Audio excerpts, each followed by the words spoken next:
నమస్తే, welcome to స్వతంత్ర. నేను మీ రాజమౌళి. తెలంగాణలో పంచాయతీ ఎన్నికలకు నగారం మోగింది. ఈ మేరకు తెలంగాణ రాష్ట్ర ఎన్నికల సంఘం షెడ్యూల్ రిలీజ్ చేసింది. మొత్తం 3 విడతల్లో పంచాయతీ ఎన్నికలు జరగనున్నాయి. ఇదిలా ఉంటే బీసీలకు 42% రిజర్వేషన్తోనే ఎన్నికలకు వెళ్తానని బీసీ సంఘాల ఆందోళన చేస్తున్న నేపథ్యంలో అధికార పార్టీ ఏ విధంగా ముందుకెళ్తుందో విపక్షాలు వ్యూహాలేంటి? ఇదే ఇవాటి బిగ్ టాక్లో చర్చిద్దాం.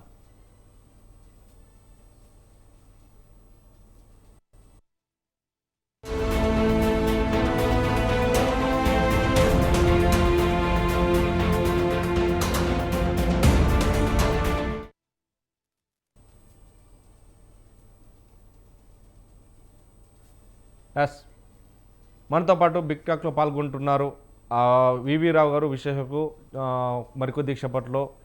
కస్బా శ్రీనివాసరావు గారు, కాంగ్రెస్ రాష్ట్ర ప్రధాన కార్యదర్శి, మరికొద్దిసేపట్లో జాయిన్ అవుతారు. అదేవిధంగా కర్నె అరవింద్ గారు, బీఆర్ఎస్ రాష్ట్ర అధికార ప్రతినిధి కూడా మరికొద్దిసేపట్లో వస్తారు. ఇప్పుడు ముందుగా పైలకృష్ణారెడ్డి గారు, బీజేపీ రాష్ట్ర కార్యవర్గ సభ్యులు, అలాగే జోజిరెడ్డి గారు, ఫార్వర్డ్ బ్లాక్ పార్టీ అధ్యక్షులు, ఉపాధ్యక్షులు, తెలంగాణ రాష్ట్ర కేంద్రంలో ఒక మెంబర్ కూడా మనతో జాయిన్ అయ్యారు. ముందుగా వివిరావు గారు, గుడ్ ఈవినింగ్ అండి.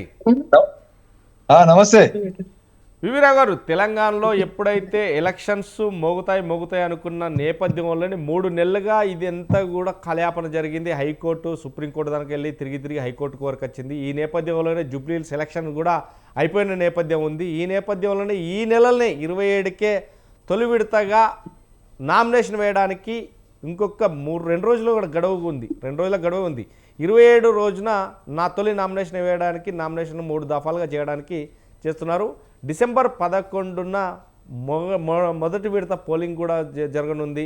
2వ విడత పోలింగ్, 3వ విడత. మొత్తం మీద డిసెంబర్ నెలాఖరు వరకు మాత్రం తెలంగాణలో పంచాయతీ ఎలక్షన్లు క్లోజ్ అవుతాయనేది షెడ్యూల్ విడుదల చేసింది. ఎలా చూడొచ్చండి? ఒక దిక్కు బీసీలకు 42% ఇస్తామని కాంగ్రెస్ పార్టీ, అలాగే బీజేపీ పార్టీ అసలు బీసీలకు పెద్ద అన్యాయం చేసిందంటూ, అసలు బీఆర్ఎస్ అయితే బీసీల పట్ల అసలు ఊసే లేదు అంటూ చెప్తున్నారు అనేది. ఈ 3 పార్టీలు ఏకదాటిపైకి రావడం లేదు. ఒకటి బీసీలను మోసం చేస్తున్నారు అనేది 3 పార్టీలు, 3 ఒకటే అనేది బీసీల వాదన. ఈ నేపథ్యంలోనే బీసీ సంఘాలు కూడా గగ్గోలు పెడుతున్నాయి. ఎలా చూడొచ్చండి? గుడ్ ఈవినింగ్ అండి అందరికి, ప్యానెల్లో ఉన్న వారి పెద్దలందరూ కూడా, మరి వ్యూయర్స్ అందరు కూడా. ఈరోజు ఏదైతే మన రాష్ట్ర ప్రభుత్వ ఎన్నికల కమిషన్ ఏదైతే ఇది అనౌన్స్ చేసిందో, ఇది స్థానిక సంస్థల ఎన్నికలు గ్రామాల్లో ఉన్నటువంటి ఓటర్ల గురించి కన్నా ఎక్కువ రాజకీయ పార్టీల లబ్ధి కోసమే ఈ ఎన్నికలు వస్తున్నట్టుగా మనకు అర్థమవుతుంది. మొన్న జూబ్లీహిల్స్ ఎన్నికలు గెలిచినటువంటి అంటే గత కొద్ది కాలం నుండి 2 పార్టీలు, ప్రధాన పార్టీలు, ఈరోజు కాంగ్రెస్ పార్టీ అధికారంలో ఉంది, బీఆర్ఎస్ పార్టీ ఏదైతే అపోజిషన్ లో ఉందో, ఈ ఇద్దరి మధ్యలో ఒక విపరీతమైనటువంటి పర్సనల్ గా పార్టీల మధ్యలో జరుగుతున్నటువంటి సంభాషణలు కావచ్చు, దూషణలు కావచ్చు, ఇవన్నీ వెలుగులో మొన్న జూబ్లీహిల్స్ ఎలక్షన్ ఒక 11th అవర్ లో ఒక పార్టీ ముందు గెలుస్తుందని, ఆ తర్వాత తీరా 3 రోజుల తర్వాత మొత్తము ప్రజల మ్యాండేట్ మారిందని, ఇదంతా కూడా పోల్ మేనేజ్మెంట్ ద్వారా గెలిచారనేటువంటి ఒక హడావిడిలో ఉన్న సందర్భంలో ఈ స్థానిక సంస్థల ఎన్నికల యొక్క ఆ వాడిలోనే ఈ ఎన్నికలు కూడా జరుపుకోవాలనేటువంటి రాష్ట్ర అధికారంలో ఉన్నటువంటి కాంగ్రెస్ పార్టీ ముందుకు రావడం, ఈ ఎన్నికలు ఇంత హడావిడిగా, అంటే మీరు అన్నారు ఇప్పుడు ఇమ్మీడియట్ గా డేట్లు అనౌన్స్ చేశారు అనేటువంటి ఏదైతే వాదన మీరు చెప్పారో, అక్కడ ఒక వెలుగు, అంటే ఏదైతే ఇప్పుడు జరుగుతా ఉందో, ముందుగా ఒక ఓటర్ పర్స్పెక్టివ్ లో మనం ఆలోచిస్తే, ఈ ఎన్నికలకి పీపుల్స్ మేనిఫెస్టో అనేది ఇప్పటి వరకు అయితే ఏ పార్టీ కూడా ఇవ్వలేదు. ఎంతసేపు వాళ్ళు ఎలా గెలవాలి, మొత్తము ఇప్పటి వరకు జరిగిన చర్చల్లో ప్రధానంగా ఈరోజు రిజర్వేషన్ అంశం ఒక్కటే బాగా బలంగా వినిపిస్తున్నది. ఆ రిజర్వేషన్స్ ఏదైతే కాంగ్రెస్ పార్టీ అధికారంలో రావడానికి వాళ్ళు ఇచ్చినటువంటి హామీని వాళ్ళు నెరవేర్చుకోవడానికి వాళ్ళు చేసిన ప్రయత్నాలన్నీ కూడా విఫలమైన తర్వాత, ఈ జూబ్లీహిల్స్ ఎన్నికల వేడిగా ఉన్నటువంటి ఆ రిజల్ట్స్, దాని వెలుగు నుండే ఇప్పుడు స్థానిక సంస్థల ఎన్నికల నోటిఫికేషన్ తీసుకురావడం, ఆ నోటిఫికేషన్ వచ్చిన తర్వాత ఈ రిజర్వేషన్ల విషయంలో చాలా వరకు వాళ్ళు ఏదైతే గతంలో కేసీఆర్ ప్రభుత్వం ఏదైతే రిజర్వేషన్స్ వాళ్ళు ఇచ్చినటువంటి అదే 23%కే వీళ్ళు కూడా పరిమితం అవడం, ఆ పరిమితం అయిన తర్వాత మిగతా అంశాలు, కాకపోతే జీవో ఒకటి మాత్రం నెంబర్ మారింది, పూర్తిగా అంశాలన్నీ కూడా పాత అంశాలే ఉన్నాయి. మరి ఇప్పుడు ఏదైతే బీసీల రిజర్వేషన్ ఏదైతే ఉందో అది పార్టీకే పరిమితం అయిందని చెప్తా ఉన్నారు. బీఫామ్ లో ఎక్కడ కూడా మీకు ఆ రిజర్వేషన్ అనేది మీకు కనబడదు. మరి ఇంకొక ప్రధాన అంశం ఏంటంటే ఇక్కడ మనం చూడాల్సింది ఏంటంటే అధికారంలో ఉన్న పార్టీ మరి అపోజిషన్ లో ఉన్న పార్టీ ఈ రోజు వాళ్ళ యొక్క గెలుపు గుర్రాలను దించే విషయంలో గతంలో సర్పంచ్లకు ఇవ్వాల్సినటువంటి బకాయిల విషయంలో కానీ లేదా స్థానిక సంస్థలకు ఇవ్వాల్సిన అధికారాలు, విధులు, నిధులు కానీ ఇప్పుడు ఏదైతే పెండింగ్ లో ఉన్నటువంటి గ్రామ పంచాయతీలో విపరీతమైనటువంటి శానిటేషన్ ఇష్యూ కావచ్చు, ప్రతి ఇష్యూలో కూడా అక్కడ డబ్బులు లేకుండా పూర్తిగా గ్రామాలు వెలవెలాడిపోతున్నటువంటి పరిస్థితిలో ఏమి హామీలు ఇస్తున్నారు, ఏమి ముందుకు వెళ్తారు అనేది ఇప్పటి వరకు క్లారిటీ లేదు. ఆ విషయంలో ఆ క్లారిటీ ప్రజలకు తెలియపరిచే ముందే లోపే ఈ నోటిఫికేషన్ కూడా సమయం చాలా తక్కువగా ఉంది. ప్రజలు మరి ఇప్పుడు ఏం కోరాలి, ఏం అడగాలి, నాయకులు అంటే ఏం అడిగే పరిస్థితి లేదనేది ఇప్పుడు బహిర్గతంగా అర్థమవుతుంది. ఎందుకంటే చాలా తక్కువ టైంలో ఇవన్నీ కూడా జరిగిపోతా ఉన్నాయి. మొదటి దఫా ఎన్నికలైతే మరి మీకు టైమే లేదు. 27 తారీఖున వాళ్ళు అనౌన్స్ చేస్తే 11వ తారీఖు అంటే హార్డ్లీ ఎవరు సర్పంచ్, ఎవరు వార్డు మెంబర్, ఎవరు అని తెలుసుకునే లోపలనే ప్రజలకి ఎన్నికలు అయిపోతాయి. అంటే ఎన్నికలు వాళ్ళు ఓటేసే పరిస్థితి దాటిపోతున్నటువంటి పరిస్థితి. ఇంత షార్ట్ పీరియడ్ అనేది గతంలో ఎప్పుడు కూడా ఈ స్థానిక సంస్థలు జరగలేదు. ఫస్ట్ టైం ఇంత షార్ట్ పీరియడ్ ఇచ్చారు. ఈ గందరగోళంలోనే ప్రజా మేనిఫెస్టో, ప్రజా ప్రయోజనం అనేది కాల రాసుకున్నటువంటి పరిస్థితి ఉంది. రిజర్వేషన్స్ లో కూడా క్లారిటీ లేదు. గ్రామాలకు మీరు ఏమిస్తారు, రాష్ట్ర ప్రభుత్వం ఈ రోజు కేంద్రంలో వాళ్ళు ఇస్తున్నటువంటి ఆ మార్చి వరకు వాళ్ళకు రావాల్సినటువంటి ఈ 50% ఏదైతే స్థానిక సంస్థలకు ఇవ్వాల్సిన డబ్బుల గురించి మాత్రమే ఎన్నికలు జరుగుతున్నాయా, ఏదో కోర్టు ఏదైతే ఇచ్చినటువంటి ఈ వాళ్ళు ఇచ్చినటువంటి డెడ్ లైన్స్ కానీ లేదా మార్చి లోపల కనుక మీరు వాడుకోకపోతే ఈ నిధులన్నీ ల్యాబ్స్ అవుతాయనేటువంటి దానికి దృష్టిలో పెట్టుకొని మాత్రమే ఎన్నికలు జరుగుతున్నాయా అనేటువంటి ఒక పరిస్థితి ఇలా నెలకొనడం మనందరం కూడా చూస్తా ఉన్నాం. నిజంగా కూడా ఇంత అంటే ఎన్నికలు ఏదైతే ప్రజాస్వామ్యంలో మూల సూత్రంగా ఎన్నికల యొక్క మూల ఉద్దేశం ప్రజా ప్రయోజనం, ప్రజలు అందులో పాల్గొనడం, పార్టీలు లేదా ఎన్నుకోబడినటువంటి నాయకుల ముందు వాళ్ళు పెట్టాల్సిన డిమాండ్స్ కి కావాల్సినటువంటి విషయాల్లో ఎక్కడ కూడా చోటు లేకుండా పూర్తిగా ఇది మరి ఈ హడావిడిలో ఎన్నిక జరుపుకోవడం, ఈ ఎన్నిక మొన్ననే మనం చూసాం జూబ్లీహిల్స్ లో రైట్ అసలు పారినటువంటి మద్యం ఇవన్నీ మళ్ళీ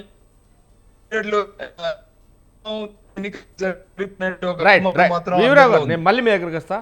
ఎస్, ఎలక్షన్స్ కోడ్ ఈ రోజే మొదలైంది కాబట్టి ఈ రోజు నుంచి ఎలక్షన్ కోడ్ ముంగిట్లోకి వచ్చిన నేపథ్యంలోనే ఎలా ఉండబోతుంది కానీ అరవింద్ గారు sir, good evening sir. Very good evening. ఈ నెల 27 నుంచే మొదటి దశ ఎన్నికల నామినేషన్ కూడా వేయనున్నారు. ఈ నేపథ్యంలోనే మొదటి దశ పోలింగు డిసెంబర్ 11, రెండో దశ పోలింగు డిసెంబర్ 14, మూడో దశ డిసెంబర్ 17.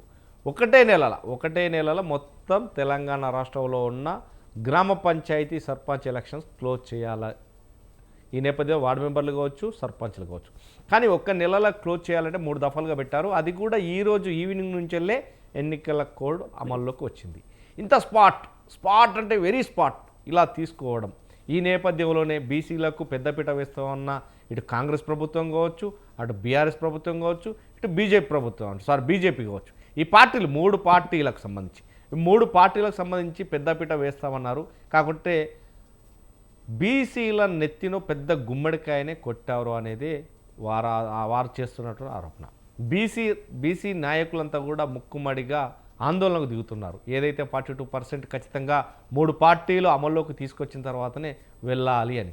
కానీ అంత త్వరగా ముందుకు జరుగుతున్న నేపథ్యంలో బీఆర్ఎస్ మాత్రం బీసీలను పట్టించుకునే పాపాన పోలేదు. అసలు ఆ సబ్జెక్టే ఊసే లేదు.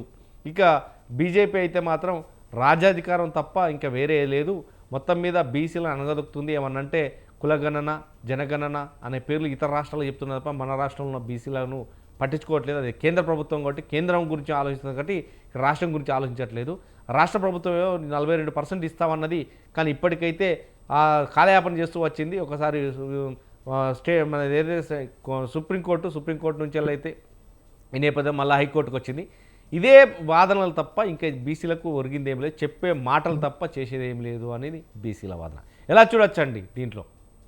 సార్ ముందుగా మీకు ప్యానెల్లో ఉన్నటువంటి పెద్దలందరికీ మంచినీళ్ళ దండాలి సార్, నమస్కారాలు, గుడ్ ఈవినింగ్. చాలా స్పష్టంగా ఇక్కడ బీసీలకు మోసం చేస్తున్నటువంటి వైనం ఎంత దగ, ఎంత కుట్ర, ఏ రకమైనటువంటి నయవంచన ఇవాళ కాంగ్రెస్ పార్టీ చేస్తుందో మీకు చాలా స్పష్టంగా అవగతమైంది అనేటువంటి విషయాన్ని నేను ఈ సందర్భంగా తెలియజేస్తా ఉన్నాను సార్. ఇవాళ తెలంగాణలో మోగిన పంచాయతీ ఎన్నికల నగారా అనేటువంటి పద్ధతిలో ఇవాళ 6:15 తెలంగాణ ఎన్నికల సంఘం ఇవాళ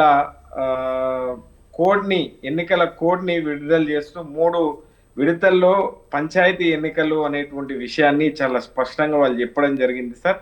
ఫేజ్ 1లో 27 నవంబర్ నుండి నామినేషన్ల స్వీకరణ, 11 తేదీన పోలింగ్. ఫేజ్ 2లో 30 నవంబర్ నుంచి నామినేషన్ల స్వీకరణ, 14న పోలింగ్. ఫేజ్ 3 డిసెంబర్ 3న నామినేషన్లు, 17న పోలింగ్ అనేటువంటి పద్ధతిలో హుడాహుడిన మొన్న జరిగినటువంటి జూబ్లీ హిల్స్ ఉప ఎన్నికల తర్వాత అక్కడ దొడ్డిదారిన గెలిచిన తర్వాత ఇవాళ ఎట్టి పరిస్థితుల్లో మనం ఎన్నికలకు పోవాలి అనేటువంటి ఆలోచన లోపల ఇవాళ వీళ్ళు పోస్తున్నటువంటి తీరు, వీళ్ళు చేస్తున్నటువంటి వ్యవహారం ఏదైతే ఉందో ఇది చాలా స్పష్టంగా తెలంగాణ ప్రజలందరికీ కూడా అవగతం అయింది సార్. ఇవాళ రాయి ఏంది, రత్నం ఏంది అనేటువంటి విషయం తెలంగాణ ప్రజలు అర్థం చేసుకున్నారు. నేను ఎందుకు ఈ మాట చెప్తా ఉన్నాను అంటే ఇవాళ బీసీలకు మేము అధికారంలోకి వచ్చిన 6 నెలల లోపల 42% రిజర్వేషన్ ఇస్తాము అని చెప్పినటువంటి రేవంత్ రెడ్డి గారు, తర్వాత వాళ్ళు కామారెడ్డి డిక్లరేషన్ లో వాళ్ళు చెప్పినటువంటి మాటలన్నీ కూడా నీటి మూటలేనని తేలిపోయినటువంటి పరిస్థితులలో వాళ్ళు ఎన్ని నాటకాలు ఆడారో మీరు కూడా గమనించిండ్రు, మీరు కూడా చూసిండ్రు. రకరకాల అంశాల పైన తెరపైకి తీసుకొచ్చి ఎట్టి పరిస్థితిలో వీళ్లకు ఇయ్యొద్దు అనేటువంటి 42% రిజర్వేషన్ ఇయ్యొద్దు అనేటువంటి పద్ధతులనే వాళ్ళ అడుగులన్నీ కూడా ఉన్నాయి అనేటువంటి విషయాన్ని చాలా స్పష్టంగా తెలంగాణ రాష్ట్రంలో ఉన్నటువంటి బుద్ధిజీవులు, మేధావులు, ముఖ్యంగా బీసీలందరూ కూడా తెలుసుకున్నారు. ఇవాళ మా పైన ఇవాళ పసిగుడ్డతోని మా గొంతు కోసేటువంటి పద్ధతిలా ఇవాళ కాంగ్రెస్ పార్టీ వివరించినటువంటి తీరేందు అనేటువంటి విషయాన్ని కూడా తప్పకుండా మేము క్షేత్రస్థాయిలో చెప్తాము అనేటువంటి విషయాన్ని కూడా ఒకవైపు మాట్లాడుతూ ఉన్నారు. బీసీలందరూ కూడా ప్రభుత్వం జీవోని వెనకకి తీసుకపోతే అంటే నిరసన కార్యక్రమాలు, తర్వాత కోర్టుకు కూడా పోతాము అనేటువంటి ఒక డిమాండ్ ని కూడా ఇప్పటికే బీసీ సంఘాలందరూ కూడా చెప్తున్నటువంటి నేపథ్యం ఉంది సార్. ఇది న్యాయమైనటువంటి డిమాండు, ఇది ధర్మమైనటువంటి డిమాండు. గతంలో 2019 కంటే కూడా తక్కువ స్థానాలు ఇచ్చి ఇవాళ 20% లోపే ఇవాళ రిజర్వేషన్లు కల్పిస్తున్నటువంటి తీరు ఏదైతే ఉందో దీన్ని చాలా స్పష్టంగా బీసీలు, బీసీ వర్గాలు, ఎస్సీ ఎస్టీ బీసీ మైనార్టీ వర్గాలందరూ కూడా అర్థం చేసుకున్నారు. రేవంత్ రెడ్డి గారు నిజంగా ఇప్పుడే తనకు ఎందుకు ప్రేమ వచ్చింది అని అనుకుంటే ఇవాళ కేంద్ర ప్రభుత్వం నుంచి రావాల్సినటువంటి 3,000 కోట్ల రూపాయల నిధులు వెనక్కు పోతాయి అని ఒక కారణం వాళ్ళు చెప్తా ఉన్నారు. రెండో కారణం ఏంది అంటే ఎన్నికలకు పోవాలి కదా, 2 సంవత్సరాలు అయిపోయింది కదా, మనం తప్పకుండా పోవాలి అనేటువంటి పద్ధతిలో వాళ్ళు చెప్తా ఉన్నారు సార్. నిజంగా గ్రామాల లోపల పారిశుద్ధ్యం అట్టకెక్కింది. ఇవాళ సర్పంచులు లేక, తర్వాత బాడీ ఎంపీటీసీలు, జెడ్పీటీసీలు లేక, పారిశుద్ధ్య కార్మికులకు జీతాలు, వేతనాలు రాక రకరకాల ఇబ్బందులతోని ఇవాళ గ్రామాలన్నీ కూడా ఇవాళ ఇట్లాంటి దుస్థితిని ఎలాగలుగుతా ఉందో నాకంటే బాగా మీకు చాలా స్పష్టంగా తెలుస్తారు. రోజు మీరు మానిటరింగ్ చేస్తారు కాబట్టి ఇట్లా ఈ అంశం పైన ఈయన ఎందుకు పోతా ఉన్నాడు అంటే మొన్నే జూబ్లీ హిల్స్ బై ఎలక్షన్ లో ఇవాళ రకరకాల అంశాలని దాన్ని నేను పోను కానీ దానిపైన ఆ ఎన్నికలు విజయం సాధించింది కాబట్టి అదే ఊపు పైన పోవాలి అనేటువంటి ఆలోచన ఇవాళ రేవంత్ రెడ్డి గారు చేస్తా ఉన్నారు. కానీ పట్టణంలో వేరే కోణంలో చేసిండ్రు, ఇక్కడ గ్రామాల లోపల వేరే కోణంలో ఆలోచన చేస్తా ఉన్నారు. ఖబర్దార్ ఆ, ఆ, కాంగ్రెస్ పార్టీ నాయకులారా అనేటువంటి విషయాన్ని కూడా ఇవాళ చెప్తా ఉన్నారు. రైట్. ఇంత ఈ రకంగాన ఇవాళ ఇవాళ తడిగొడ్డుతోని మా అది చేసేటువంటి ప్రయత్నం ఎందుకు, మా గొంతు కోసేటువంటి ప్రయత్నం ఎందుకు చేస్తా ఉన్నారు? మిమ్మల్ని అడిగినటువంటి వాళ్ళు ఎవరు సార్? ఒకవేళ ఈ ఈ పంచాయతీలకు కోర్టు అది ఇస్తలేరు అని చెప్పి చెప్తా ఉన్నారు కదా, వాళ్ళు ఏం చెప్పిండ్రు సార్? కామారెడ్డి డిక్లరేషన్ లో విద్య, ఉద్యోగ, రాజకీయాల లోపల వీళ్ళకు 42% రిజర్వేషన్ ఇస్తాము అనేటువంటి విషయం చెప్పిండ్రు. ఇక్కడ తాత్కాలికంగా గ్రామ పంచాయతీలలోనేమో సరే కోర్టు ఆ రకంగా చెప్పింది అని చెప్పి అన్నారు. కానీ ఇవాళ విద్యలో, ఉద్యోగాలలో, ఇంకా ప్రతి అంశంలో కూడా 42% వచ్చేంత వరకు కూడా మా పోరాటం ఉంటది అనేటువంటి విషయాన్ని నేను ఈ సందర్భంగా తెలియజేస్తా ఉన్నాను. రైట్. పైల కృష్ణారెడ్డి గారు. నమస్కారం సార్. కృష్ణారెడ్డి గారు నమస్తే. మొత్తం మీద 3 దఫాలుగా లోకల్ బాడీ ఎలక్షన్లకు నగారం మోగింది. అది 6/25, 6/35 నుంచి వెళ్ళి కూడా ఎలక్షన్ కూడా అమల్లోకి వచ్చింది తెలంగాణ రాష్ట్ర వ్యాప్తంగా. ఈ నేపథ్యంలోనే ఇక ఎవరు కూడా ఏ క్యారీ బ్యాగ్ చేయని అవసరం లేదు, ఎవరు కూడా ఎక్కువ డబ్బులు తీసుకుపోవాల్సిన అవసరం లేదు. ఎన్నికలకు కూడా అమల్లో అయింది. ఇప్పటికే పోలీసులు ఎక్కడికక్కడ నిఘా పెడుతున్నారు, ఎక్కడికక్కడ నాకా బస్తీ ఏర్పాటు చేస్తున్నారు, ఎక్కడికక్కడ చెక్ పోస్టులు కూడా ఏర్పాటు చేస్తున్నట్టుగా తెలుస్తుంది. ఇక ఇదే నేపథ్యంలోనే బీసీలకు పెద్దపీట వేస్తానన్న 3 పార్టీలు బీసీల నెత్తిన పెద్ద గుమ్మడికాయ పెట్టారు తప్ప ఏం లేదు. ఇది జరిగిందంత అంతే. ఒకవేళ కాంగ్రెస్ పార్టీ మేము పార్టీ పరంగా కుదురుతుంది, 50కి మించి పోవట్లేదు కాబట్టి, 50% కంటే మించిపోవట్లేదు కాబట్టి పార్టీ పరంగా కొన్ని రిజర్వేషన్లు ఉన్న కాడ బీసీలకు ఇస్తామంటున్నది. ఆ విషయంలో బీసీలను ఇస్తే అక్కడ అగ్ర కులాలే కావచ్చు, లేదంటే అత్తండవ కులాలు కావచ్చు, ఎవరైనా కానీ మాకేం తక్కువ అని చెప్పేసి కొందరు ఇండిపెండెంట్గా ఇస్తారు, కొందరు పార్టీ పరంగా కూడా ఇస్తారు. అట్లా అని చెప్పేసి కాంగ్రెస్ పార్టీ బీసీలకు ఇస్తే బీఆర్ఎస్ కానీ బీజేపీ కానీ బీసీలకు ఇవ్వాల్సిన ధోరణి లేదు అని కూడా మాటలు వినబడుతున్నాయి. సో ఎలా చూడొచ్చండి? మొత్తం మీద బీసీలకు న్యాయం దక్కేనా, లేదు అంటే అటకెక్కేనా?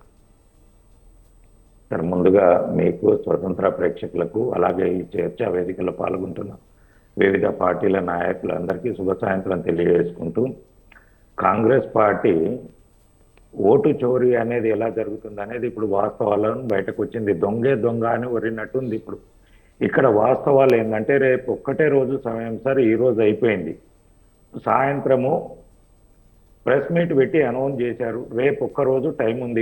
ఇప్పుడు బీసీలు అంటే వాళ్ళు కుల ధృవీకరణ పత్రం తీసుకోవాలి, ఎస్సీ అంటే కుల ధృవీకరణ పత్రం తీసుకోవాలి, ఎస్టీ అంటే కుల ధృవీకరణ పత్రం తీసుకోవాలి, మళ్ళీ అప్పుడు హౌస్ ట్యాక్స్ కట్టాలి ఊళ్ళల్లో ఉన్నది. ఆ ట్యాక్స్ కట్టుకునే అవకాశం లేకుండా కానీ ఈ ధృవీకరణ పత్రాలు తీసుకోకుండా అదే ప్రతిపక్ష పార్టీలు బలపరిచిన అభ్యర్థులకు ఇవన్నిటినీ దక్కకుండా ఏదో ఒకటి కనుక సబ్మిట్ చేస్తే కనుక వారిని అనర్హులుగా ప్రకటించడానికి ఒక కుట్రపూరితమైన, కాంగ్రెస్ అంటేనే కుట్ర చేయడము, దగా చేయడము, గాంధీని తీసుకొచ్చి గాంధీని చేసినట్టు తెలంగాణలో కాంగ్రెస్ పార్టీ ఓట్ల దొంగతనానికి ఎగబడడానికి ఇదొక తొందరపాటు చర్య అని చెప్పేసి తెలియజేసుకుంటున్నాను. ఈ ధృవీకరణ పత్రాలు ఎప్పుడు తీసుకోవాలి సార్? మీరు కానీ మనం కానీ ఇప్పుడు రేపటి నుంచి అధికారులందరూ ఎలక్షన్ ప్రాసెస్లో ఉంటారు. ఇంత సమయం తక్కువ ఉంది కాబట్టి ఓటర్ జాబితా కానీ, ఏజెంట్ గ్రామాలలో కానీ, బూతులను కానీ, లా అండ్ ఆర్డర్ కానీ ప్రతిదీ చూసుకోవాల్సింది ఉంటుంది. కాబట్టి ఇవన్నిటికీ మరి పోటీ చేసే అభ్యర్థులకు ఎలా ఇవ్వాలి? ఇప్పుడు ప్రతిపక్షాలు కూడా ఏ క్యాండిడేట్ ఉండాలి ఏందనేది నిర్ణయించుకునే అవకాశం కూడా లేకుండా ముందస్తుగా ఒక ప్రణాళిక ప్రకారంగా ఓటు చోరీ చేద్దాము, దొంగల్లాగా తెలంగాణలో పడి ఓట్లు దోసుకుందాం అనేది కాంగ్రెస్ పార్టీ వ్యవహార చైర్లీ ఉంది తప్ప ఇది ప్రజలకు ఉపయోగపడే విధంగా కానీ, ఒక అభ్యర్థి పోటీ చేస్తున్నాడంటే గెలుపోటముల గురించే పోటీ చేస్తున్నాడు అనుకుంటే మనం కానీ ఎవరమైనా మూర్ఖత్వం అవుతుంది. ప్రజా సమస్యలు అనేది అడ్రస్ చేయడానికి అవకాశం ఉండాలి. ఒక అభ్యర్థి ఆ గ్రామంలో గ్రామ పంచాయతీలో నిలబడ్డాడు సర్పంచ్గా అంటే ఆయన గెలిస్తే ఈ గ్రామంలో మౌలిక సమస్యలు ఏమున్నాయి, వాటిని గెలిస్తే నేనేం చేస్తాను ఒక అధ్యయనం చేసుకొని అవగాహన చేసుకోను ఇది చేసుకోవాలి. నిన్ననో మొన్ననో ఒకటే రోజు కింద మనకు రిజర్వేషన్లు కన్ఫామ్ అయినాయి. అందులో అభ్యర్థి ఎవరో నిర్ణయించుకోలేరు, సమస్యలు ఏందో చూసుకోవాలి, క్యాండిడేట్ చూసుకోవాలి, ఎవరిని పార్టీ నాయకులను పట్టుకోవడము, లేదంటే పార్టీలు బలపరిచే అభ్యర్థులను నాయకులతో మాట్లాడే అవకాశం కూడా లేకుండా ఇంత దౌర్భాగ్యంగా, ఇంత దోపిడీగా, ఇంత దుర్మార్గంగా కాంగ్రెస్ చేస్తుందంటే తెలంగాణ ప్రజలను ఏం చేయదలుచుకుందో ఈ 5 ఏళ్లలో తెలంగాణ సమాజం ఆలోచన చేయాలి. ఈ రేవంత్ రెడ్డి గారు వచ్చిన రోజు నుంచి చూస్తున్నాం కదా, ఆయన ప్రజాపాలన కంటే ఎక్కువ కూడా ప్రజలను ఎలా మోసం చేద్దామనే దాంట్లోనే ఉన్నాడు. మనం ముఖ్యంగా ఇందాక చెప్పారు, గుమ్మడికాయ పెట్టారు బీసీల మీద అనేది మొదటి నుంచి కూడా ఈ చర్చా వేదికలలో, ప్రతి చర్చా వేదికలలో బీజేపీ తరఫున వాయిస్ వినిపిస్తున్నాను. రేవంత్ రెడ్డి గారికి బీసీల మీద సిద్ధశుద్ధి లేదు. అప్పుడు కూడా ఎంపీటీసీ జెడ్పీటీసీ ఎలక్షన్లో కూడా నోటిఫికేషన్ ఇచ్చినప్పుడు కూడా కోర్టులో రేపు 2 రోజులలో తీర్పు ఉన్నదనంగా రిజర్వేషన్లు ఫైనల్ చేసి నోటిఫికేషన్లు ఇచ్చి అది వారం రోజులు పోస్ట్ పోన్ అయితే బీసీలు ప్రతి క్యాండిడేట్ 40-50 వేలు ఖర్చు పెట్టుకున్నాడు అభ్యర్థి నేను అవుతాను, దాన్ని హైకోర్టు ఆఫ్ చేయడం జరిగింది. దాని తరువాత కాంగ్రెస్ పార్టీకి సిద్ధశుద్ధి ఉంటే దాని మీద ఎలాంటి కార్యాచరణ తీసుకోలేదు. బీసీలను భ్రమలకు తీసుకొచ్చింది కాంగ్రెస్ పార్టీ. బీసీలకు ఉద్ధరిస్తాను 42% ఇస్తుంది అనేది బీసీలు కాంగ్రెస్ పార్టీ గురించి ఆలోచన విధంగా జరిగేటట్టు ఒక భ్రమలోకి తీసుకొచ్చేసి బీసీలను దగా చేసి మోసం చేసి వారిని నిట్ట నిలువుల ఫైనాన్షియల్ గా కూడా ప్రతి గ్రామంలో ఒక 5 నుంచి 10 మంది అభ్యర్థులు ఎంపీటీసీ గుంటా జెడ్పీటీసీ గుంటా అని చెప్పేసి వాళ్ళు ఖర్చు చేసుకున్నారు. దావతులు ఇచ్చుకుంటానో లేదంటే నా క్యాండిడేచర్కు బలపరచమనుకుంటానో వారి పార్టీ నాయకులను ముఖ్య నాయకుల దగ్గరికి హైదరాబాద్కు నా దగ్గరికి కూడా సుమారుగా ఒక 15-20 గ్రామాలలో ప్రజలు వచ్చి అన్న మేము ఉంటాం, మీ తరపున మీరు మాకు సపోర్ట్ చేయండి, కొద్దిగా మావాడు ఉంటాడు, ఆయన ఒక్కడే కాదు ఆయనతో పాటు ఒక 10 మందిని ఒక 2 కార్లు కట్టుకొని రావడము, అన్న మావానికి మంచిగా ఉందే ప్రజలలో అని చెప్పేసి ఇది చేసుకొని వాళ్ళకు రావడానికి పోవడానికి ఖర్చు, తిండికి రోజు వాళ్ళ ఊళ్ళో ఆయనకు సపోర్టుగా మద్దతు తీసుకోవడానికి ఖర్చులు, ప్రతి క్యాండిడేట్ 40-50 వేలకు ఖర్చు. బీసీలు మోసపోవడానికి కుట్ర చేసింది ఎవరు అంటే కాంగ్రెస్ పార్టీ. ఇలాంటి కాంగ్రెస్ పార్టీకి ఇంకా ఓట్లేస్తారు బీసీ అనుకుంటే అది వాళ్ళ భ్రమ అనుకోవచ్చు. బీసీలు కూడా ఇప్పటికైనా కాంగ్రెస్ కుటిల నీతిని బీసీలు గ్రహించాలి. కాంగ్రెస్ ఆడుతున్న దొంగ నాటకానికి బీసీలే ఈ ఎలక్షన్ లో గుణపాఠం చెప్పి వాళ్ళకు ముసుగు తీయాలి. లేకుంటే కనుక ఇక తెలంగాణను భూములే కాదు అవకాశం ఉంటే తెలంగాణనే అమ్ముదామనే ఆలోచనలో రేవంత్ రెడ్డి గారి సర్కార్ ఉంది. కాంగ్రెస్ పార్టీకి దేశంలో కాంగ్రెస్ పార్టీ మొత్తం నడవాలంటే కర్ణాటక లేదా తెలంగాణ నుంచి దోచిన డబ్బులే కాంగ్రెస్ పార్టీకి పంపించడం జరుగుతుంది. దానితోటి ఇప్పుడు ఈ పరిస్థితులన్నిటికీ మూల కారణం రేవంత్ రెడ్డి గారి చేతగానితనము. ఆయన పదవిని కాపాడుకోవడానికి ఎవరినైనా మోసం చేయడానికి, ఎవరినైనా దగం చేయడానికి, ఏ కులాన్ని అయినా ఓట్ల గురించి మీకు మేమే ఉంటామని చెప్పేసి మైనార్టీలకు చెప్పడము, బీసీలను మోసం చేయడము, దాని తర్వాత వాళ్ళు ఎలాంటి ప్రవర్తన చేస్తున్నారో తెలంగాణ సమాజం పూర్తిగా ఆలోచన చేయాలని చెప్పేసి తెలియజేస్తున్నారు సార్. రైట్. పల్లకృష్ణారెడ్డి గారు, మొత్తం మీద ఏదైతే బీసీలకు అన్యాయం చేస్తున్నాయి, కానీ ఇక్కడ కాంగ్రెస్ పార్టీ మేము ఖచ్చితంగా ఇస్తామంటే ఇది 9th షెడ్యూల్లో పెట్టకపోవడం ఖచ్చితంగా ఇది రాజద్రోహం కిందికే వస్తుంది, ప్రజలను మోసం చేసేదే రాజద్రోహం కిందికి వస్తుంది, ఇక్కడ ప్రజలు అనుకుంటున్నారు అనేది మాట్లాడుతున్నారు. మొత్తం మీద ఏదైనా కానీ బీజేపీ చేసినటువంటి మోసమే ఇక్కడ బీసీలకు అన్యాయం జరిగింది. అక్కడ 9th షెడ్యూల్లో పెట్టనీయకపోవడం ఆపడమే ఇక్కడ 8 మంది ఎమ్మెల్యేలను కావచ్చు, 8 మంది ఎంపీలను కావచ్చు తెలంగాణలో పెద్దపీట వేసింది ఫస్ట్ సారి బీజేపీకి ఈ నేతృత్వంలోనే. కానీ బీజేపీ మాత్రం బీసీలకు అన్యాయం చేసింది అనేది ఒక బీసీ సంఘాలు ఆరోపిస్తున్నట్టు వాదన. సరే, ఇందులో రేవంత్ రెడ్డి గారి ట్రాప్లో పడ్డారు, భ్రమలో పడ్డారని ఇందాకనే చెప్పిన. ఎందుకంటే 9th షెడ్యూల్లో ఒక కేంద్ర ప్రభుత్వం ఒక రాష్ట్రం గురించి తీసుకోవాలంటే ఇది దేశ సమస్యగా మారుతుంది. ఆ సమస్యను మారే ముందు మనము క్షుణ్ణంగా ఆలోచించాల్సింది. ఇక్కడ తప్పుల తడకగా ఇంకా మనకు ఒక అవకాశం ఇస్తే నేను చెప్తాను. రేవంత్ రెడ్డి గారు ఆడిన నాటకము ఆర్డినెన్స్ తీసుకొచ్చాడు. ఆర్డినెన్స్ తీసుకొచ్చిన దాన్ని రద్దు చేయకుండా అసెంబ్లీలో చట్టం చేసిండు. అది చట్టాన్ని గవర్నర్ ఆమోదించక ముందే జీవో తీసుకొచ్చిండు. దేని మీద ప్రభుత్వం, కేంద్ర ప్రభుత్వం నిర్ణయం తీసుకోవాలి. ఒక బట్టగా ఆల్చేసి 8 మంది ఎంపీలు ఉన్నారు, 8 మంది ఎమ్మెల్యేలు ఉన్నారని చెప్పేసి బీజేపీ మీద వేస్తే ఇది ఒక 9th షెడ్యూల్లో చేర్చాలంటే దేశం మొత్తంలో బీసీల పునగణన జరగాలి, దాని ప్రకారం జరిగి 9th షెడ్యూల్లో పెట్టాలి. ఒక రాష్ట్రం గురించి నిర్ణయం తీసుకుంటే దేశం మొత్తం ప్రభావితం అయ్యేది ఉంటుంది. రాష్ట్రం కాంగ్రెస్ పార్టీ ఒక రాష్ట్రం గురించి ఆలోచించినట్టు కేంద్రం గురించి మొత్తం ఆలోచన చేయాలి. 29 రాష్ట్రాలలో ఉన్న ప్రజల గురించి ఆలోచన చేయాలి. అక్కడ ఉన్న ప్రభుత్వాలను సంప్రదించాలి. వాళ్ళు కూడా అన్ని రాష్ట్రాల నుంచి అసెంబ్లీలలో తీర్మానాలు చేసి పంపి అక్కడ ప్రజలకు సముదాయించి చెప్పుకునే విధంగా ఉంటేనే సమస్య సాల్వ్ అవుతుంది. కానీ ఏదో కేంద్రం చేయలేదు అంటే మీరు చేసే దొంగ నాటకాలకు, మీరు చేసే భ్రమలకు కేంద్రాన్ని బాధ్యత చేస్తామంటే ఎంతవరకు ఇది? ఇప్పటికైనా నేను అందుకే చెప్తున్నాను, బీసీలు ఇప్పటికైనా కళ్ళు తెరవకపోతే కనుక రాబోయే తరాల తరబడి వాళ్ళు మోసపోయేది ఉంటుంది. శాస్త్రీయమైన పద్ధతిలో బీసీలకు న్యాయం జరగాలంటే వాళ్ళు పోరాటం చేయాలి. ఇంకొక నిమిషం సార్ రాజమౌళి సార్, ఒక్క నిమిషం నాకు టైం ఇవ్వండి. ఇందులో బీసీలు కూడా 108 కులాలు ఉన్నాయి. ఇప్పటికే 5-6 కులాలే ముఖ్యమైన ఇవి ఉన్నాయి, వాళ్ళే ఆర్థికంగా ఉన్నారు. మిగిలిన 58 నుంచి 59 కులాలకు ఈ రోజు వరకు వార్డు మెంబర్ గా కూడా ప్రాతినిధ్యం జరగలే. ఎందుకంటే ప్రతి ఊర్లో వెళ్తే మీరు మేతరోళ్ళు అంటాము, 2 కుటుంబాలే ఉంటారు, వాళ్ళు ఆర్థికంగా ఉండరు, బీసీ కిందనే వస్తారు కానీ వాళ్ళకి అవకాశం ఇవ్వట్లేదు. ఎంతసేపు మున్నూరు కాపు, ముతిరాజు, యాదవ్స్, గౌడ్స్ తప్ప ఈ 5-6 కులాలే బీసీలను అడ్డం పెట్టుకొని వాళ్ళు రాజ్యాధికారం పొందామనుకుంటారు. కానీ వీళ్ళ దాంట్లో ఏబిసిడి వర్గీకరణలో తీసుకొచ్చి ఏబిసిడి ప్రకారం వాళ్ళకు రిజర్వేషన్ పూర్తి స్థాయిలో కనిపిస్తే అన్ని కులాలకు బీసీలో ఉన్న అన్ని కులాలు ప్రాతినిధ్యం చెందడం జరుగుతుంది. అన్ని కులాలు కూడా ముందుకు రావడం జరుగుతుంది. బీసీలు ఏదైతే ఉద్యమం చేస్తున్నారో అన్ని పార్టీలు అవకాశవాదముగా ఉపయోగించుకోకుండా వారు ఎత్తిన డిమాండ్లకు అన్ని పార్టీలు లొంగి వారికి సమయోచితమైన న్యాయం చేయడానికి అవకాశం ఉంటుంది. అంతేగాని ఉన్న కులాలన్నింటినీ 100 కులాలను తీసుకొచ్చి బీసీల కింద కలిపి 5-6 కులాలే మేము రాజ్యాధికారం తీసుకుంటాము, మిగిలిన కులాలకు ఇవ్వము అంటే ఇది చాలా ద్రోహం జరుగుతుంది బీసీలలో. అందుకనే బీసీలలో ఐక్యత కనబడతలేదు.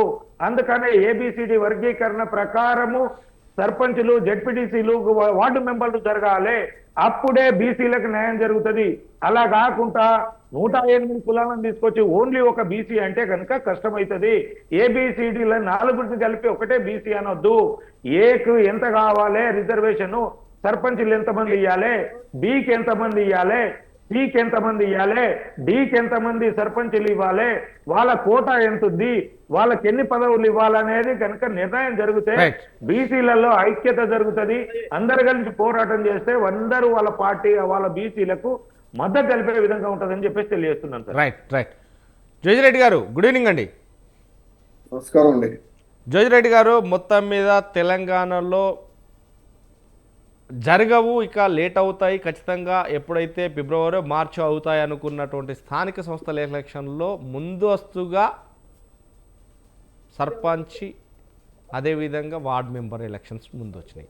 ఇక ఎంపీటీసీ, జెడ్పీటీసీ అయితే అది బీసీ రిజర్వేషన్లు కోర్టుది తేలినాకనే అనేది ముందు పెట్టింది. కానీ స్పాట్లా ఒకే రోజు, స్పాట్లా 2 రోజులు అంటే 24 గంటల సమయం కూడా ఇవ్వకుండా, 24 గంటల సమయం ఇవ్వకుండా కూడా జీవో ఇష్యూ చేయడంపై స్థానిక సంస్థల ఎలక్షన్ల నగారం మోగించడం, ఈరోజే 6:35కు ఇమ్మీడియట్లీ ఎలక్షన్ కోడ్ తీసుకురావడం, ఈ నేపథ్యంలోనూ బీసీలకు 42% ఇస్తానన్నటువంటి 3 పార్టీలు, అంటే 42% అనేది ఒక కాంగ్రెస్ పార్టీ నుంచి వచ్చినా కానీ మేము బీసీల పెద్దపీట వేస్తామనేది బీజేపీ పార్టీ నుంచి వచ్చింది, బీసీల పట్ల చూస్తామని. అదేవిధంగా బీఆర్ఎస్ నుంచి వెళ్ళి కూడా మేము బీసీల పట్ల ఖచ్చితంగా మా వంతు సహకారం ఉంటుంది, మేము బీసీలకు పెద్దపీట వేస్తున్నాం, ఇంతమంది మంత్రులు ఉండే, ఇంతమంది ఎమ్మెల్యేలు ఉండే, ఇంతమంది అదే అని చెప్పుకొని వచ్చారు. కానీ ఇదంతా చూస్తే కూడా చెప్పడానికి తప్ప చేయడానికి ఆచరణ లేదు. బీసీలకు అన్యాయం జరిగిపోతుంది అనేది బీసీ నాయకులు వాళ్ళంతా కూడా గొడవ చేస్తున్నారు. ఎలా చూడొచ్చు మొత్తం మీద బీసీలకు న్యాయాధికారం దక్కేనా, లేదంటే బీసీలు ఎన్నటికైనా బీసీల పేరు చెప్పుకొని పబ్బం గడిపే నాయకులే చేరుతారా? ప్యానెల్లో ఉన్న వాళ్ళందరికీ నమస్కారం అండి. ఈరోజు ఎలక్షన్స్ అనేది ఇంత తొందరగా తీసుకురావడం అనేది, అంటే 4 రోజుల నుంచి 5 రోజుల నుంచి చర్చలు జరుగుతున్నాయి, వస్తుంది నోటిఫికేషన్, కోర్టులో ఏమొస్తుందో డెసిషన్ అనే దాని మీదనే ఎక్కువ ఫోకస్ చేయడం జరిగింది. కానీ ఆల్ ఆఫ్ ఏ సడన్ ఇవాళ 6:15కి నోటిఫికేషన్ రావడం, రేపే ఎలక్షన్స్ కి నామినేషన్స్ అనేది కొద్దిగా తొందరపాటుగానే కనపడుతుంది. అంతేకాదు ఇలా రిజర్వేషన్స్ వచ్చేటప్పటికి ఇలా కాంగ్రెస్ ప్రభుత్వం ఏదైతే ఉందో ఫస్ట్ నుంచి కూడా అసెంబ్లీలో తీర్మానం చేశాం, జీవోలు ఇచ్చాం, తర్వాత ఆర్డినెన్స్ ఇచ్చాం, ఇవన్నీ చెప్పుకుంటూనే పోతుంది తప్ప ఇటు బీజేపీ కానీ బీఆర్ఎస్ కానీ అదేవిధంగా అసెంబ్లీలో ఉన్న ప్రతి ఒక్కరు కూడా అసెంబ్లీలో పెట్టిన తీర్మానానికి చట్టానికి మద్దతు పలికింది. కానీ బీజేపీ తరఫున ఉన్న ఎంపీలు ఎవరైతే 8 మంది ఎంపీలు ఉన్నారో రాష్ట్రం నుంచి వాళ్ళు రిజర్వేషన్ కోసం ఎందుకు సెంట్రల్ ఒత్తిడి చేయలేకపోతున్నారో అర్థం కాని పరిస్థితి. బీజేపీ వాళ్ళు చేయాల్సిన పరిస్థితి అక్కడే. బీజేపీ వాళ్ళు ఏదైతే 8 మంది ఎంపీలు ఉన్నారో వాళ్ళు ఖచ్చితంగా అక్కడ కొట్లాడినట్టయితే ఖచ్చితంగా వచ్చే అవకాశాలు ఉంది 9వ షెడ్యూల్లో. ఇంకోటి ఏంటంటే రాష్ట్రం ఒకటే కాదు, ఇక్కడ తను ఇంతకుముందు కృష్ణారెడ్డి గారు చెప్పినట్టుగా దేశంలో మెజార్టీ ఆఫ్ రాష్ట్రాలు బీజేపీ ఉన్నాయి కదా. ఇమీడియట్ గా మీరు చేయదలుచుకుంటే బీసీలకు న్యాయం చేయాలి అని అంటే బీసీలకు మీరే ఇమీడియట్ గా సెంట్రల్ లెవెల్లోనే తీసుకోవచ్చు కదా. ఓన్లీ మన కాంగ్రెస్ ఎందుకు, మనకి బీజేపీ చేతిలోనే ఉంది కదా. అన్ని జరిగినప్పుడు ఆటోమేటిక్గా అది కూడా జరిగిపోతుంది కదా. అంతేగాని బీసీ ముఖ్యము, బీసీ ప్రధానమంత్రి ఉన్నారు, ఇక్కడ బీసీ మంత్రులు ఉన్నారు, అందరు ఉన్నారు. వాళ్ళు నీతి నిజాయితీగా చేయదలుచుకున్నప్పుడు ఖచ్చితంగా వాళ్ళు చేయదలుచుకుంటే మాత్రం 100% అయ్యే అవకాశాలు ఉంటాయి. బీజేపీ చేతిలోనే ఉంది తప్ప ఇప్పుడు కాంగ్రెస్ ఏమంటుంది, మేము అసెంబ్లీలో తీర్మానం చేసినాం, రాష్ట్రపతికి పంపించినాం, సుప్రీంకోర్టుకు పోయినాం, కొట్లాడుతున్నాం, ఇవన్నీ చెప్పి కాంగ్రెస్ తప్పించుకుంటుంది. బీఆర్ఎస్ అక్కడ సపోర్ట్ చేస్తుంది తప్ప ఇప్పుడు బయటకు వచ్చైతే ఇప్పుడు ఇంకా వాదన అనేది మొదలైతే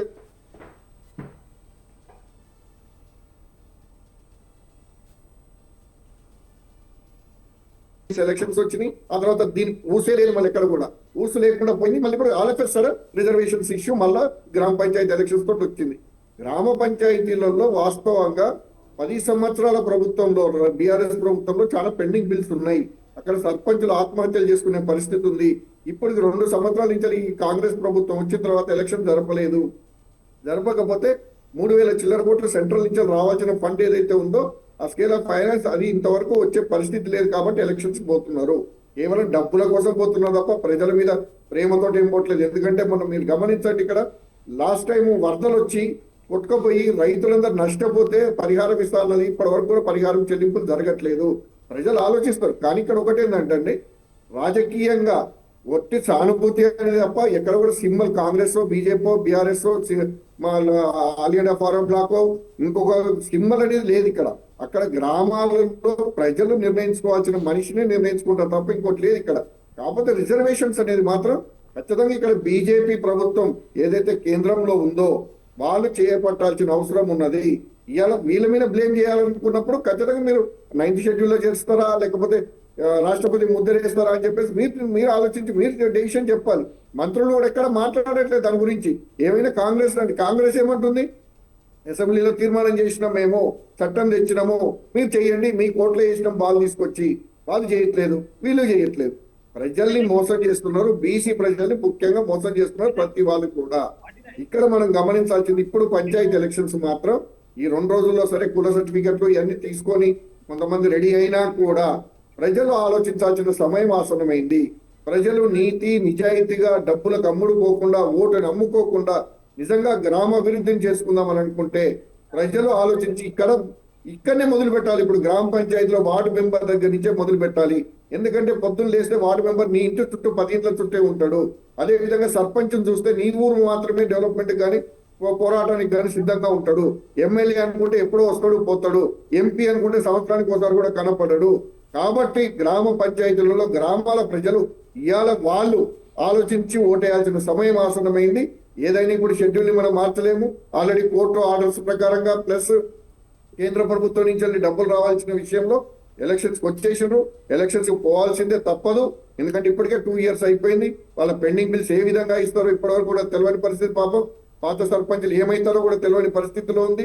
గ్రామాల్లో ఎక్కడ కూడా డబ్బులు లేవు, ఎక్కడ కూడా డెవలప్మెంట్ లేదు, రైతులకు సహాయ సహకారాలు అందించలేదు. ఇలా ఇంద్రమ చీలలు ఇంద్రమ ఇల్లులు తప్ప వేరే ఎక్కడ కూడా డెవలప్మెంట్ అనేది గ్రామాలలో లేదు. ప్రజలు మాత్రం నిజంగా వాళ్ళు ఆలోచన చేసి ఓటేయకపోతే మా పరిస్థితి ఇదే, మేము ఇలా సీసాకు అమ్ముడుపోతాం లేకపోతే 100 రూపాయలకు అమ్ముడుపోతాం అని అనుకుంటే మాత్రం, ఓటును అమ్ముకుంటే మాత్రం ఖచ్చితంగా బలయ్యేది మాత్రం ప్రజలే తప్ప ఇంకొకరు కాదు. ఏ నాయకుడైనా ఇలా సర్పంచ్ ఎవరు గెలిచినా ఏ పార్టీ సానుభూతి పరుడైనా కూడా మళ్ళీ చేరేది ఏదైతే ప్రభుత్వంలో ఉన్నదో ఆ పార్టీలోకి పోయి చేరుతారు. 90% ఆఫ్ బీజేపీలో గెలిచిన వాళ్ళు అట్టే పోతారు, బీఆర్ఎస్ లో గెలిచిన పోతారు, ఆల్ ఇండియా ఫార్వర్డ్ లో గెలిచినా కూడా ఏదైతే ప్రభుత్వం ఉందో దానికే సపోర్ట్ గా ఉంటారు తప్ప, ఎందుకంటే ఒకటే కారణం చెప్తారు, నిధులు రావాలంటే పోవాలా తప్పదు అని. ఇవాళ పార్టీ బేస్ ఎక్కడ కూడా ఎలక్షన్ లేదండి ఇది. కానీ బీసీ రిజర్వేషన్ ఎఫెక్ట్ ఉంటది.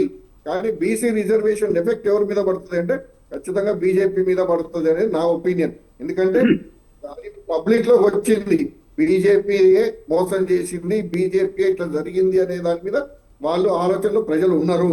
బీజేపీ కింద ముద్దరేసినట్టయితే మాకు వస్తుంది అని చెప్పేసి ఊర్లలో ప్రజలు, సిటీలలో నాయకులు వీళ్ళందరూ ఆలోచించడం కాదు, ఇక్కడ ఊర్లలో ప్రజల్లో మాత్రం ఆ వ్యతిరేకత ఉన్నది. ఆ వ్యతిరేకత మాత్రం ఎఫెక్ట్ ఉంటుంది సానుభూతులు ఎవరైనా నిలబడ్డట్టయితే. అంతేగాని ప్రజలు ఆలోచించుకోవాల్సిన సమయం అవుతుంది. ఎందుకంటే ఈ నెల రోజుల్లో కంప్లీట్ చేయాలి ఎలక్షన్స్. 3,000 చిల్లర కోట్లు రావాలి అంటే ఎలక్షన్ చేయక తప్పదు. ఇవాళ ఉన్న రాష్ట్ర ప్రభుత్వం పరిస్థితుల్లో డబ్బులు కావాలంటే ఎలక్షన్ చేయాలి. తర్వాత ఎంపీటీసీ జడ్పీటీసీ అంటారా, మెల్లగా మళ్ళీ జనవరి ఫిబ్రవరి మార్చి దాకా పోతాయండి. అట్లా ఇప్పుడైతే ఎలక్షన్ జరుపుతాడని మేము అనుకోవట్లేదు. ఎందుకంటే దాని మీద ఇప్పుడు రిజర్వేషన్ సౌకర్యంతో సుప్రీంకోర్టు అంటారు, రాష్ట్రపతి అంటారు, బీజేపీ అంటారు, ఇదే జరుగుతుంది. స్థానికంగా మళ్ళా ఎక్కడ పోయి ఎక్కడ వేసిన బొమ్మలు అక్కడే ఉంటది. దానికోసమే ఇవాళ సర్పంచ్ ఎలక్షన్స్ అనేది చాలా ఫాస్ట్ గా కేవలం డబ్బుల కోసం తీసుకొచ్చిందే, అంతకు తప్పితే ప్రజల మీద ప్రేమతోటో ఇంకోటో కాదు. ఇలా రాష్ట్ర ప్రభుత్వం కూడా నోయిడాగా చేస్తాను కొడంగల్ పోయి చెప్పడం కాదు. ముఖ్యమంత్రి అంటే తెలంగాణకు ముఖ్యమంత్రి అన్ని చోట్ల. ఇంతకుముందు కదా కేసీఆర్ గారు చెప్పారు, కరీంనగర్కి వచ్చినప్పుడు లండన్ అని, తర్వాత ఇంకో దగ్గర పోతే ఇంకోటి అని, సింగపూర్ అని, ఈ విధంగా చెప్పుకుంటూ పోయి ఇప్పుడు సేమ్ రేవంత్ రెడ్డి గారు కూడా అదే పరిస్థితుల్లో కొడంగల్ మాత్రమే పట్టుకొని చేస్తా అని చెప్పేసి అంటే కుదరదు. ఇలా గ్రామాలలో ఎక్కడ పోయినా కూడా డ్రైనేజ్ వ్యవస్థ కానీ, నీటి వ్యవస్థ కానీ, అదేవిధంగా రైతుల పరిస్థితి కానీ చాలా ఘోరమైన సిచ్యువేషన్ లో ఉంది. అది ఆలోచించాల్సిన అవసరం ఉన్నది. ఇలా రేవంత్ రెడ్డి గారు ఇవాళ ఇంద్రమ్మ చీరలు ఇవన్నీ ఓట్లు వేసేస్తారా? ఇవాళ తప్పు కదండి. ఇవాళ ఎలక్షన్స్ వస్తున్నాయని తెలుసు, కానీ ఎందుకు వచ్చినాయి అంటే మేము కూడా ఎక్స్పెక్ట్ చేసినాం. వాస్తవంగా ఏంటంటే అది కూడా ఆగిపోయింది కదా, ఎలక్షన్ కోడ్ తోటి అది కూడా ఆగిపోయింది, పంపే చీరలు కూడా ఆగిపోయినాయి. ఏదైనా డిసెంబర్ 1 నుంచి వెళ్ళి సంబరాలు అన్నారు. ఆ డిసెంబర్ 1 నుంచి సంబరాలు అయిపోయిన తర్వాత ఎలక్షన్ వస్తుంది అనుకున్నాం. కానీ all of a sudden court నిర్ణయము లేకపోతే ఎలక్షన్ కమిషన్ ఏదో ఒక రూపంలో ఎలక్షన్స్ అనేది షెడ్యూల్ అనేది ఇమీడియట్ గా రావడం జరిగింది. అంటే రేపటి నుంచి చీరలు రాజమౌళి గారు మనం గమనించడం ఇంతకు ముందు కూడా ఇది ముందే తయారైంది కాబట్టి ఎలక్షన్ కోడ్కి సంబంధం లేదు, ఇప్పుడు మేము ఇచ్చేయచ్చు అని చెప్పేసి ఇస్తారేమో చెప్పలేం, అదే ఓటర్కి లంచంగా పెడతారేమో చెప్పలేం. ఎందుకంటే ఇంతకుముందు మనం చూసిన ఏది రైతు బంధు అప్పుడు ఇచ్చినప్పుడు ఇది ఎలక్షన్ కోడ్కి సంబంధం లేదని తీర్పులు వచ్చినాయి. ఎలక్షన్ కమిషన్ కూడా యాక్సెప్ట్ చేసింది. ఇప్పుడు అలాంటి పరిస్థితులు అయితే లేవు. కానీ అలాంటి పరిస్థితులు ఏదైనా గవర్నమెంట్ ఒక అండర్టేకింగ్ తీసుకున్న దాన్ని ఇప్పుడు ఇంప్లిమెంట్ చేస్తామంటే ఎవరు కూడా అది ఒప్పుకోరు అనేది వాస్తవానికి కొంత ఉన్నది. అది ఎలా ఉంటుందో చూడాలి ముందు. కానీ ఎస్ కస్బా శ్రీనివాసరావు గారు శ్రీనివాసరావు గారు మొత్తం మీద అనుకున్నది అయినట్టే, మొత్తం మీద తెలంగాణ ప్రజలకు ఒక ఆకాంక్ష నెరవేరుతుంది అనేది ఒక దిక్కుంటే, కాంగ్రెస్ పార్టీ కాంగ్రెస్ ప్రభుత్వం ఒక వాస్తవానికి స్పాట్లో రియాక్షన్లో తెలంగాణలో స్థానిక సంస్థల ఎలక్షన్లకు షెడ్యూల్ వచ్చింది.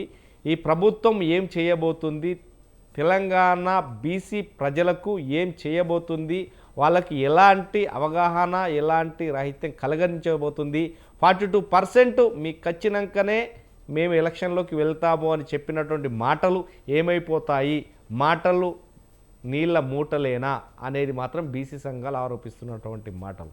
ఏమైపోతుంది అసలు వాస్తవానికి బీసీలకు 42% అన్నటువంటి కాంగ్రెస్ పార్టీ నినాదం ఎక్కడికి వెళ్ళింది, ఎలా ఉండబోతుంది? మీకు మాతో పాటు ప్యానెల్లో ఉన్న పెద్దలందరికీ, స్వతంత్ర టీవీ వీక్షకులందరికీ కూడా నమస్కారం.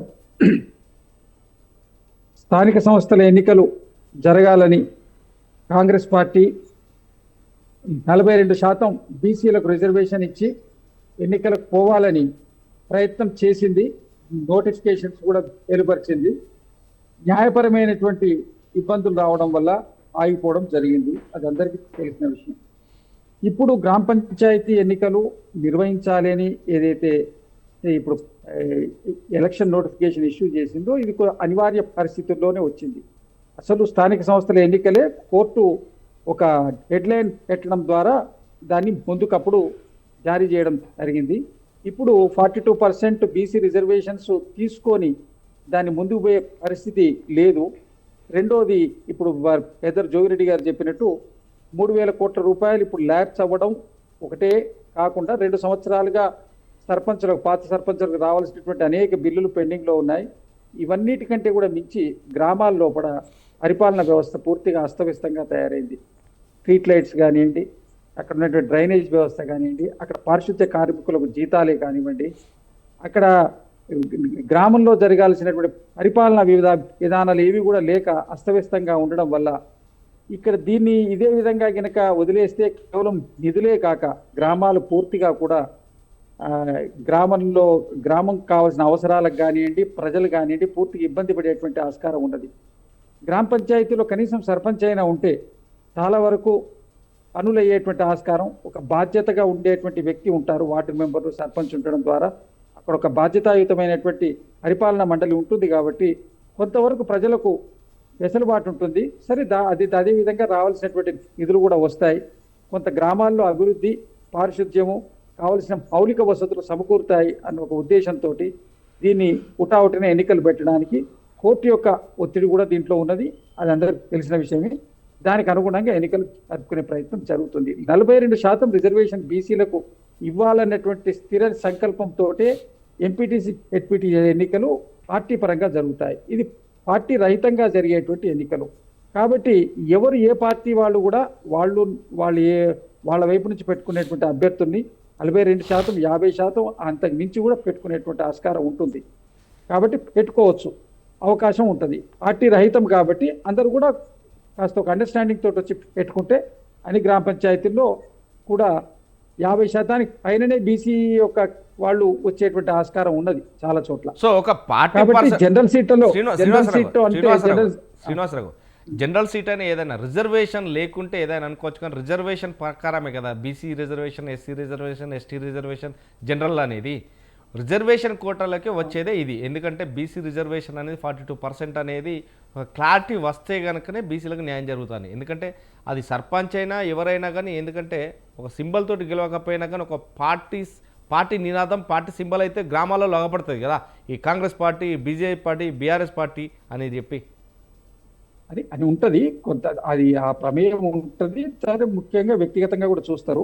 కాకపోతే ఇప్పుడు మనం చేయడానికి 9th షెడ్యూల్లో పెట్టి ఇమీడియట్గా చేస్తామని భారతీయ జనతా పార్టీ హామీ ఇచ్చిన లేదు. ఇంతకుముందు కృష్ణారెడ్డి గారు చెప్పినట్టు దేశవ్యాప్తంగా సమస్య వస్తుంది కాబట్టి దేశవ్యాప్తంగా కూడా మేము దీన్ని ఇంప్లిమెంట్ చేయబోతున్నాం, దీన్ని రోల్ మోడల్గా ఇక్కడ మీరు తెలంగాణలో ప్రారంభించండి అని చేసిన. ఎందుకంటే పార్లమెంట్లో కాంగ్రెస్ పార్టీకి, భారతీయ జనతా పార్టీకి తెలంగాణ ఇచ్చిండ్రు కాబట్టి వారు ఆ విధంగా చేసినా బాగుండేది. ఇండియా వ్యాప్తంగా చూసుకున్నా అది చాలా, ఎందుకంటే సెన్సిటివ్ మ్యాటర్ అయిపోతుంది. ఎందుకంటే ఒక కులం ఒక కాడ ఓసీ, ఒక కాడ ఎస్సీ, ఒక కాడ ఎస్టీ, ఒక కాడ బీసీ కిందికి వస్తుంది. ఎందుకంటే కొన్ని రాష్ట్రాలలో అందుకని చెప్పేసి ఏ రాష్ట్రానికి సంబంధించింది ఆ రాష్ట్రం తేటతెల్లంగా క్లోజ్ చేయాలి. మన దగ్గర 300 కాపు, అవును, మన దగ్గర 300 కాపు అనేది ఆంధ్రాలో ఓసీ, ఇక్కడ మన దగ్గర కాపు, ఇక్కడ బీసీ, అక్కడ ఓసీ.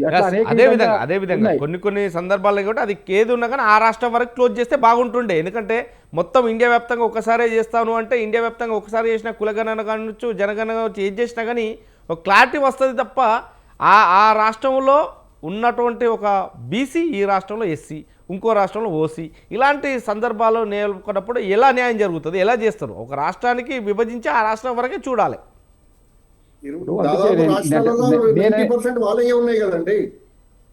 నేను అనేది 90% రాష్ట్రాలు వాళ్ళే ఉన్నాయి, 90% రాష్ట్రాలు వాళ్ళే ఉన్నాయి. నేను పైలట్ ప్రాజెక్ట్ కింద తెలంగాణలో డెడికేషన్ కమిటీ వేసి కొంత సమాచారం సేకరించి ఉన్నది, అథెంటికేట్గానే ఉన్నది. దీని మీద ఆధారంగా పైలట్ ప్రాజెక్ట్ కింద దీనికి పర్మిషన్ ఇచ్చినా బాగుండేది. పైలట్ ప్రాజెక్ట్ కింద చేయొచ్చు కదా. కాకపోతే సరే, ఇప్పుడు దాని వాళ్ళు ఇప్పుడు ఎలక్షన్ నోటిఫికేషన్ వచ్చింది, ఎన్నికల అగారం మోగింది, ఎన్నికలు ప్రారంభమైనాయి. సరే, ఇప్పుడు వాళ్ళు చెప్తున్నటువంటి ఒక్క రోజులో బీసీ సర్టిఫికెట్, ఎస్సీ సర్టిఫికెట్ తీసుకోవడం అసాధ్యం అనేది ఏం లేదు. ఇప్పుడు దానికి మీరు డిక్లరేషన్ ఇచ్చి తర్వాత దానికి ఇవ్వచ్చని లాస్ట్ టైం కూడా ఆ ప్రక్రియ జరిగింది. దానికి అనుగుణంగా దానికి కొంచెం లీగల్గా వెసులుబాటు చేసి అక్కడ ఆ సర్టిఫికెట్ల గురించి కానివ్వండి, వేరే వాటి గురించి ఇబ్బంది లేకుండా చేసేటువంటి ప్రయత్నం ప్రభుత్వం సహకరిస్తుంది. దాంట్లో ఏమి ఇబ్బంది జరగదు.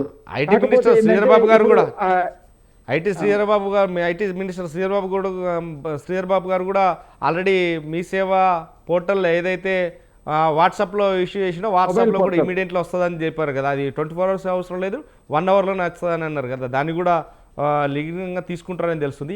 యా శ్రీనివాసరావు గారు, మొత్తం మీద టైం మనకు లేదు కానీ ఏదైనా బీసీలకు న్యాయబద్ధంగా ఈ ఎలక్షన్లో జరగడానికి ఏమైనా ఆస్కారం ఉందా కాంగ్రెస్ పార్టీ తరఫున?